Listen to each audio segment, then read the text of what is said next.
Did you ever wonder how people got things they needed before money existed?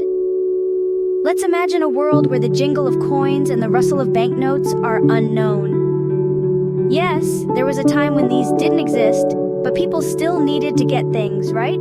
This is where the concept of bartering comes into play. Bartering is a simple term for a simple process. Think of it as a swap, a trade, an exchange. People would trade goods for other goods.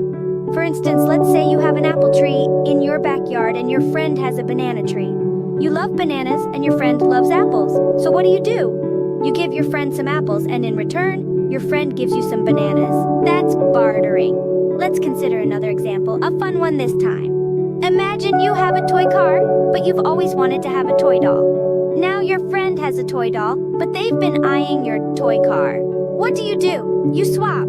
You give them your toy car and they give you their toy doll. Just like that, both of you are happy. But here's the thing. This system, while simple, was not always perfect.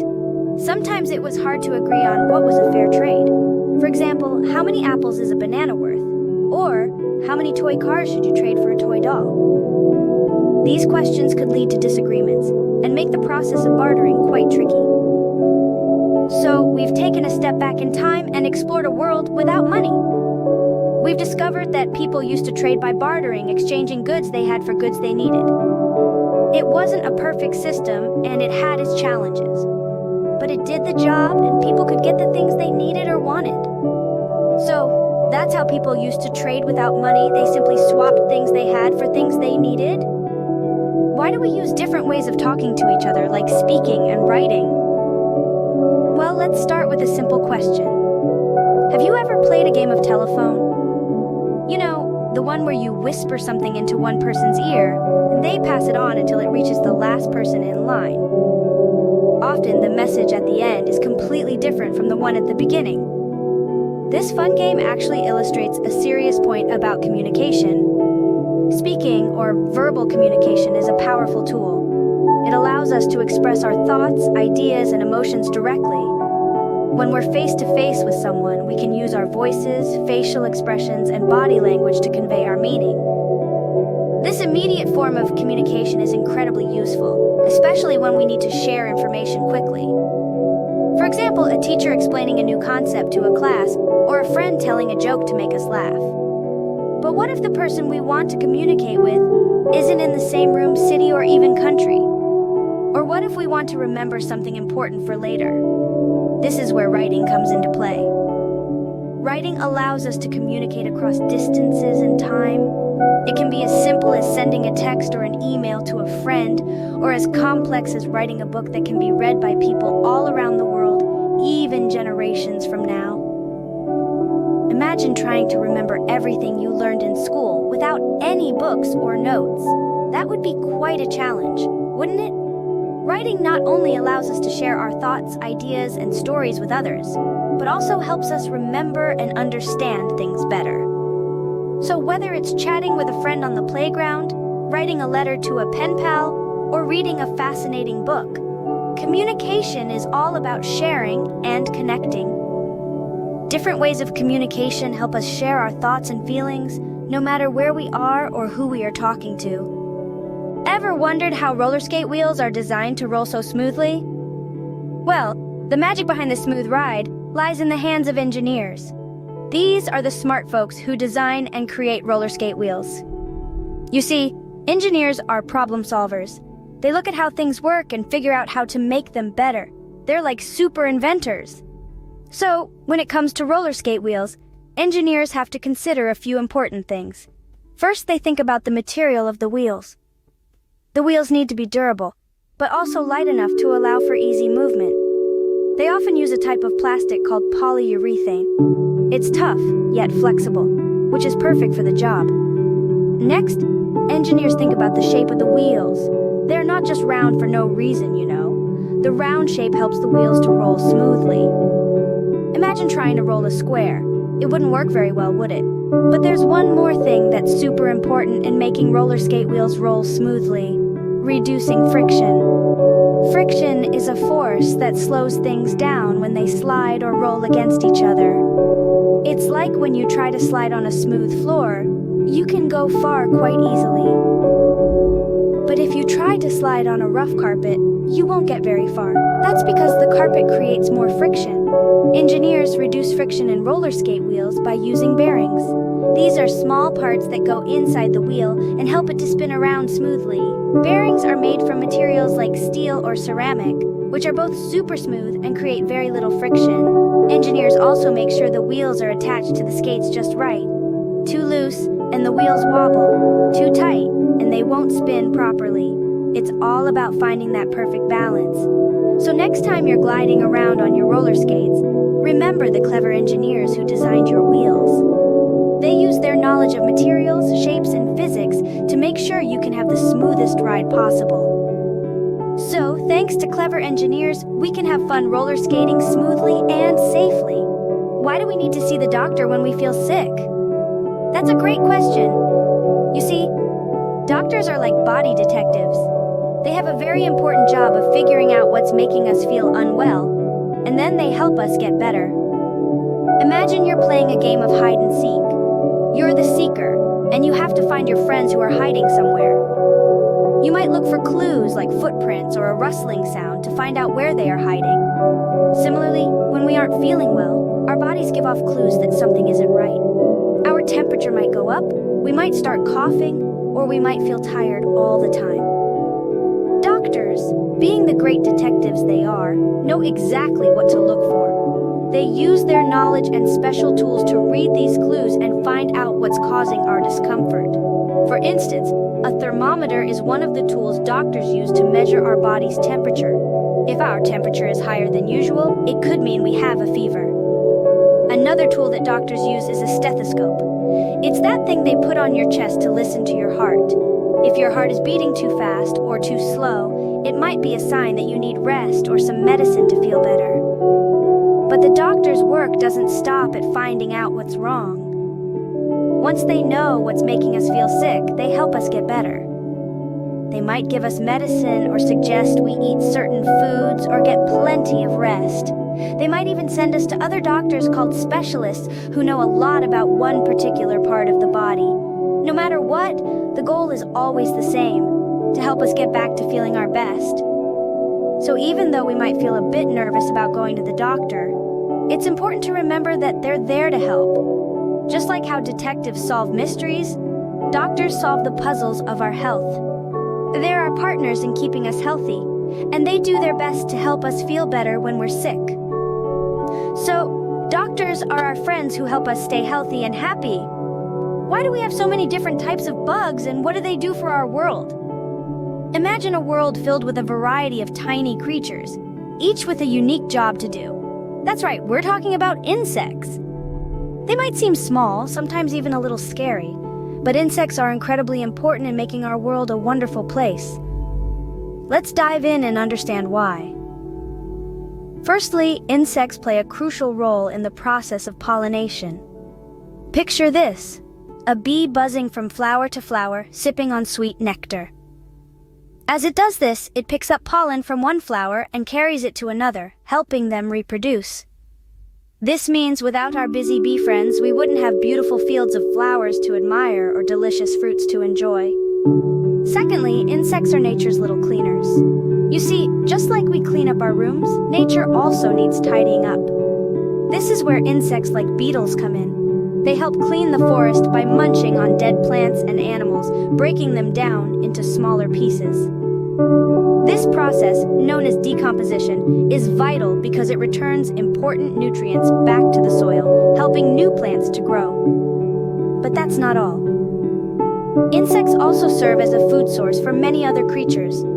Birds, bats, frogs, and even other insects feast on them. This makes insects a crucial link in the food chain, helping to maintain the balance of life on Earth. Moreover, some insects like silkworms and honeybees are also useful to us humans. They provide us with silk for our clothes and honey for our tea, among other things. So next time you see a bug, remember it's not just a tiny creature scurrying around. It's a worker bee, a cleaner, a food provider, and sometimes even a little helper for us humans.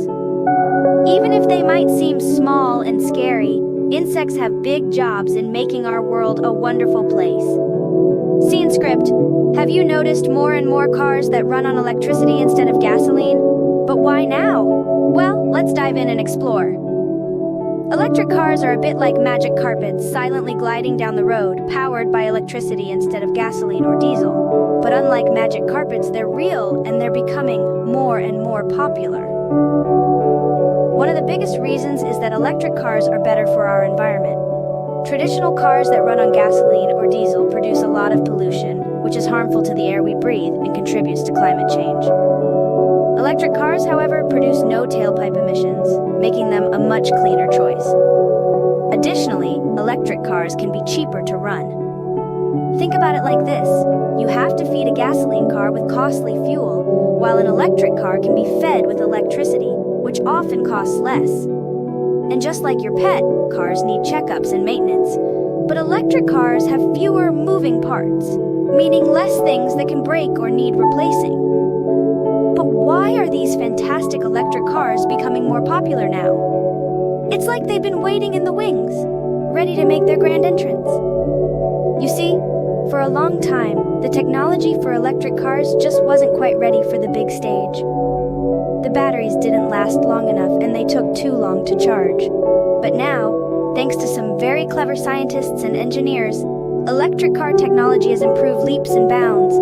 Plus, people are becoming more aware of environmental issues. We're all starting to realize we need to take better care of our planet, and choosing to drive an electric car is one way to do that.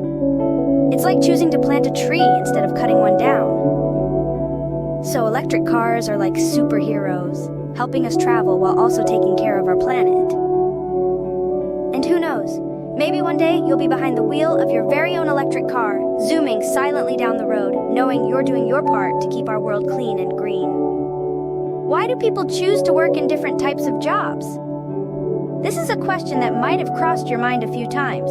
Well, people usually choose jobs based on what they love to do, their skills, and what they find interesting. Let's take a simple example. Imagine you love cooking and creating delicious dishes. You might choose to become a chef because it allows you to do what you love every day. Or let's say you have a big heart for animals. You might decide to become a vet because it gives you a chance to work with animals and help them.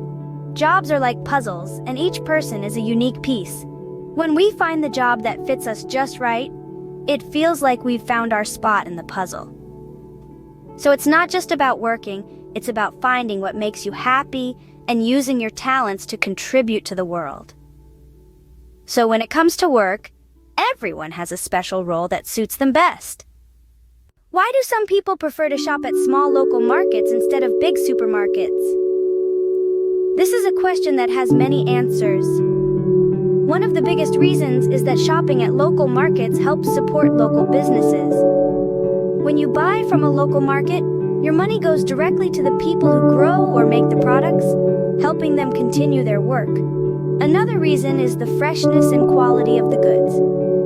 Nothing can beat the taste of fruits and vegetables that were just picked from the farm earlier in the day. On the other hand, supermarkets offer convenience and a wider variety of products.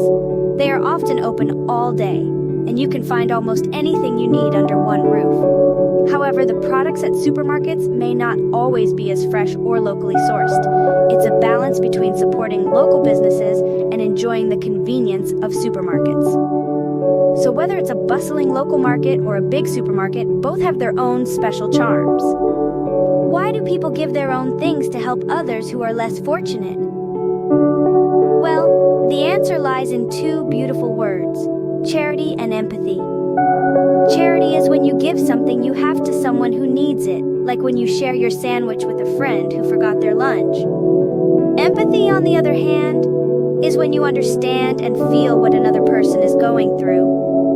So, if your friend is sad because they lost their favorite toy and you remember how sad you were when you lost yours, that's empathy. Now imagine combining these two. That's what happens when we donate. Maybe it's a toy you no longer play with, or clothes you've outgrown. When you give these to someone who doesn't have any, it's like you're saying, I understand and I want to help. And the best part? It makes you feel good too, like a warm hug around your heart.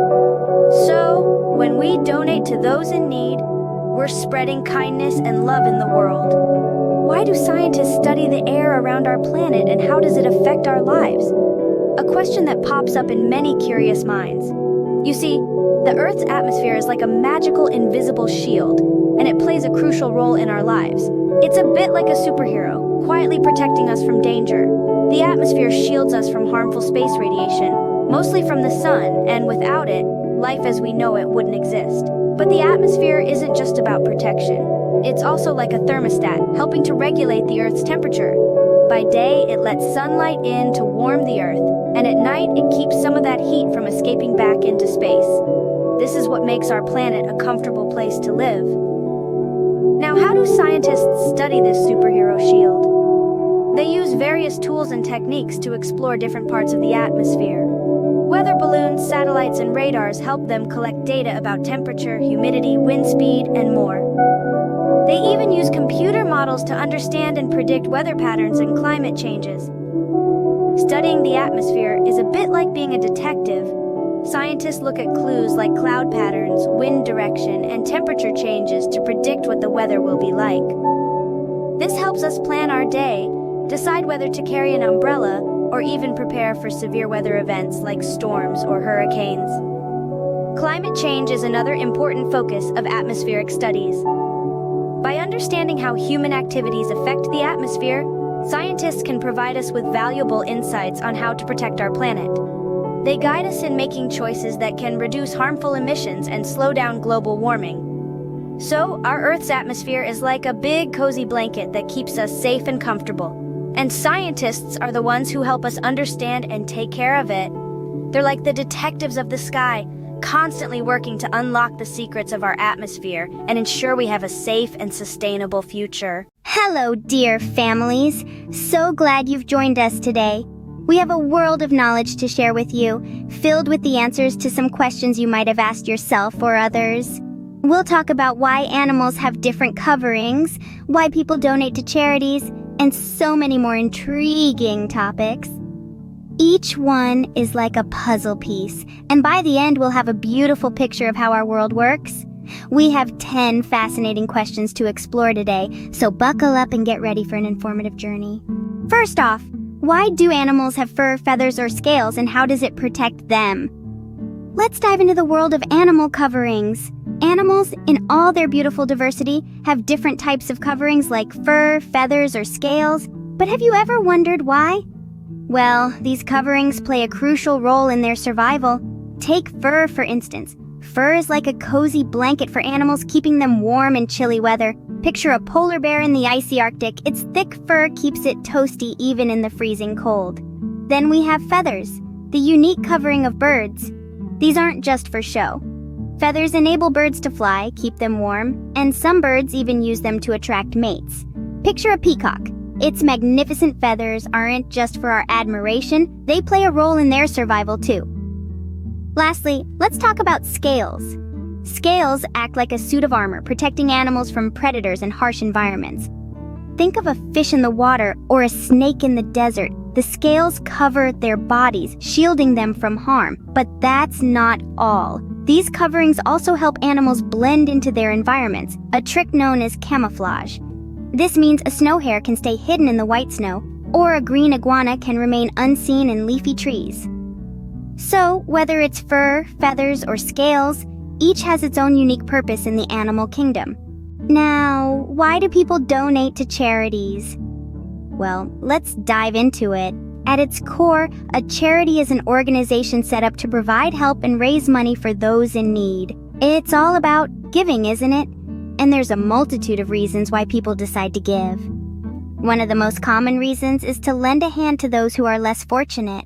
It's a way to level the playing field, to ensure that everyone, regardless of their circumstances, gets a fair shot at life.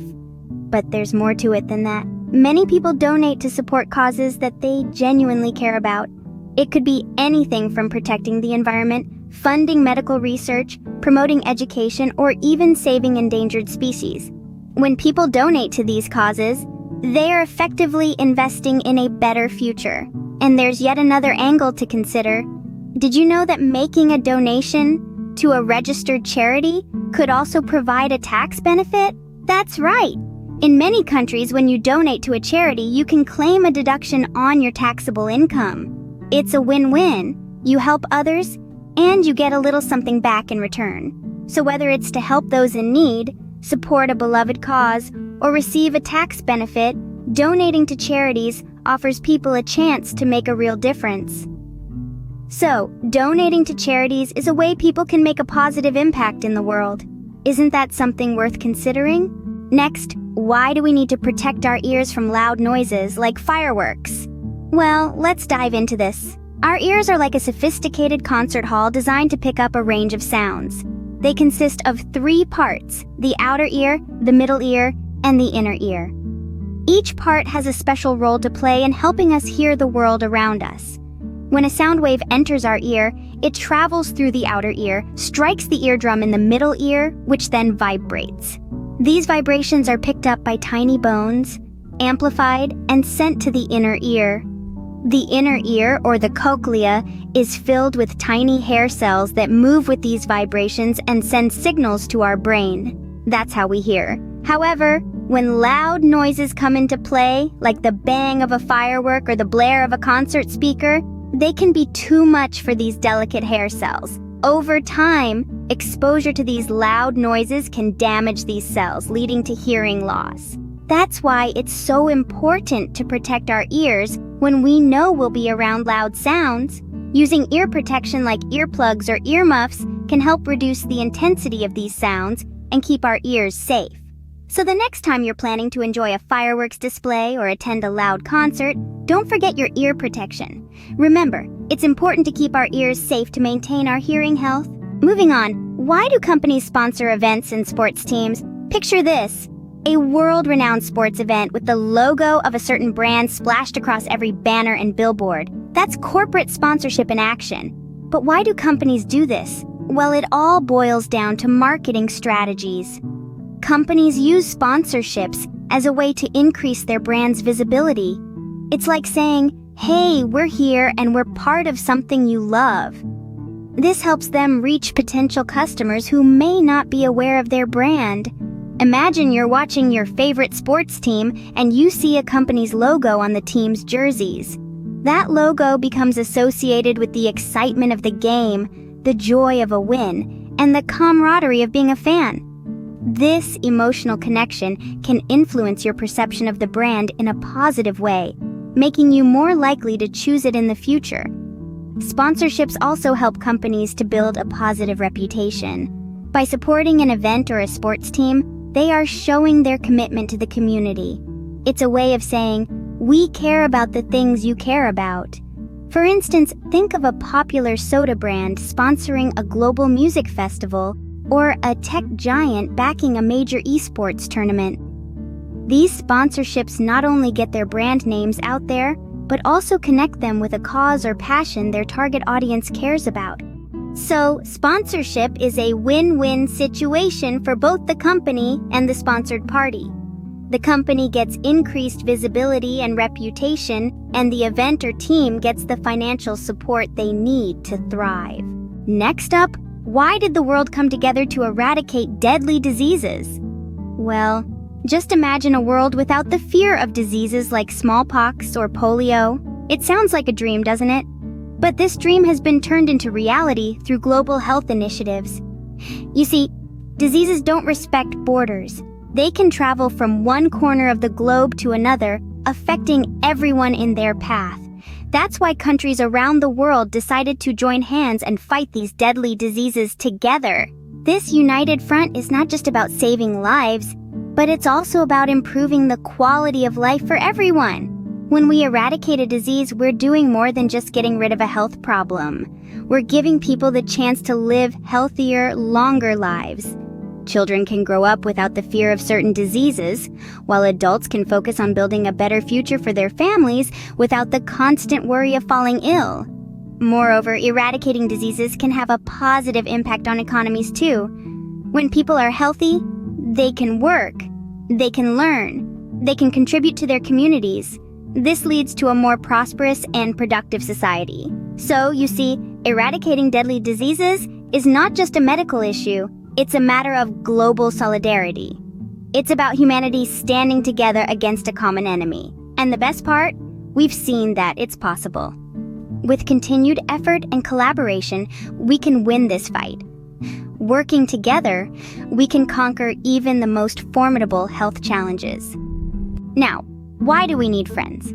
This question is more profound than it seems at first glance. The answer lies not just in our hearts, but also in our brains. You see, as humans, we are social creatures. We thrive on connection and interaction. Friendship offers us the gift of companionship. It's an antidote to loneliness, a safe harbor in the tumultuous sea of life. Friends are the ones you laugh with, cry with, and journey through life with. They are the ones who stand by your side, celebrating your triumphs and comforting you in your trials. But the beauty of friendship extends beyond companionship. It's also about support. Friends bolster us when we falter, lift us when we fall. They provide a strong pillar of emotional support, helping us navigate the intricate maze of life. They are our cheerleaders, our sounding boards, our confidants. And then there's the magic of shared experiences. These are the threads that weave the tapestry of friendship. Shared experiences, whether they are moments of joy or times of adversity, bind friends together. They create a shared history, a collective memory, a bond that transcends time and distance. Friends are also mirrors, reflecting back to us who we are and who we can become. They challenge us, encourage us, and inspire us to grow. So when you think about it, friends aren't just people we hang out with. They are our chosen family, our tribe. They enrich our lives in ways that are immeasurable. Friends truly are the family we choose for ourselves. Why is it important to have laws that protect the environment? Well, imagine our world as a house. Without rules, the house could quickly become messy and unlivable.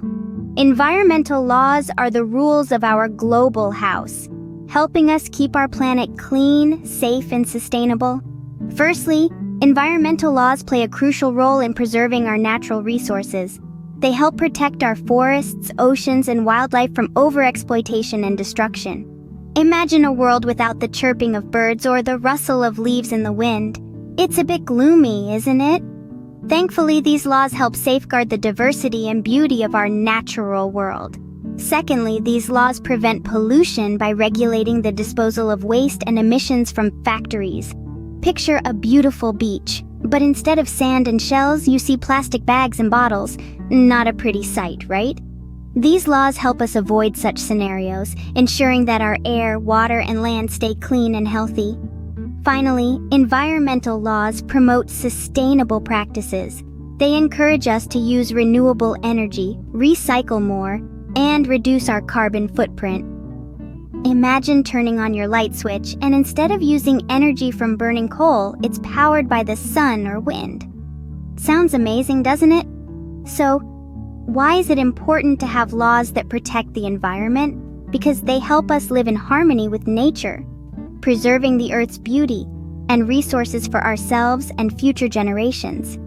Environmental laws help ensure we have a healthy and sustainable planet for future generations. Why do engineers design toys, and how do they make them fun and safe? Well, toys are more than just fun and games. Every toy that you see has been carefully designed by engineers. They're the creative minds behind your favorite action figures, cuddly teddy bears, and challenging puzzles. Firstly, engineers design toys to stimulate our imagination, promote learning, and bring joy. They think about what kids might enjoy, what might challenge them, and what might help them learn new things. They consider colors, sounds, and shapes that can engage a child's senses and curiosity. But fun is only one part of the equation. Safety is a paramount concern. Engineers need to ensure that toys are safe for their intended age group.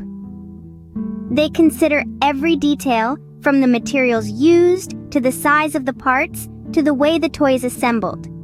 They ensure the toy doesn't have sharp edges, small parts that could be swallowed, or toxic materials. They also adhere to strict safety standards and regulations. These standards vary by country, but generally, They involve rigorous testing to ensure the toy can withstand rough play without breaking or causing harm. Finally, many toys are designed with an educational aspect in mind. They might help kids develop motor skills, learn about the world, or understand complex concepts in a fun, hands-on way. So, a lot of thought and care goes into creating the toys we love. Next, why do we have different types of clothing, and how do engineers make them? Well, clothing is more than just a way to cover our bodies. It's a blend of functionality, culture, and personal style. Let's start with functionality. Depending on where we live, our clothes might need to protect us from extreme heat, cold, or rain. Hence, we have swimwear for the beach, sweaters for the winter, and raincoats for those drizzly days. Then, there are cultural factors. In some parts of the world, traditional attire reflects a rich heritage and customs passed down through generations. For instance, the kimonos in Japan or the saris in India are not just outfits, but symbols of history and identity. And of course, we can't forget about personal style. Clothes allow us to express our individuality. They can be vibrant and bold or simple and understated, just like our personalities. Now, who makes all this possible? Textile engineers. They're the unsung heroes behind our wardrobes. They use science and technology to create fabrics that are comfortable, durable, and safe. They also work closely with fashion designers to ensure that the clothes we wear are not just practical but also trendy and fashionable. So next time you put on your favorite outfit, remember there's a lot more to it than meets the eye. From the weather conditions it's designed for, to the cultural significance it may hold, and the personal style it helps you express. From comfort to style, each piece of clothing has its own purpose and story. Finally, why do people pay different levels of tax? Well, let's dive right in. The answer lies in a system called progressive taxation. This is a little like a staircase, where each step represents a different income level. As you climb higher up the income staircase, the percentage of your income that you pay in tax also increases. This means that those who earn more pay more. But why is this the case? The idea behind progressive taxation is rooted in fairness. It's generally agreed that people who have higher incomes can afford to contribute a higher proportion of their earnings in taxes without it impacting their quality of life. Now let's take a moment to think about what these taxes are used for. Taxes are the main source of income for governments, and they're used to fund all sorts of things that make our society run smoothly. This includes public services like schools, hospitals, and roads. Even things we might not immediately think of, like parks, libraries, and even this very video you're watching, they're all supported in some way by taxes. So while no one really enjoys parting with their hard-earned money, taxes are a necessary part of life.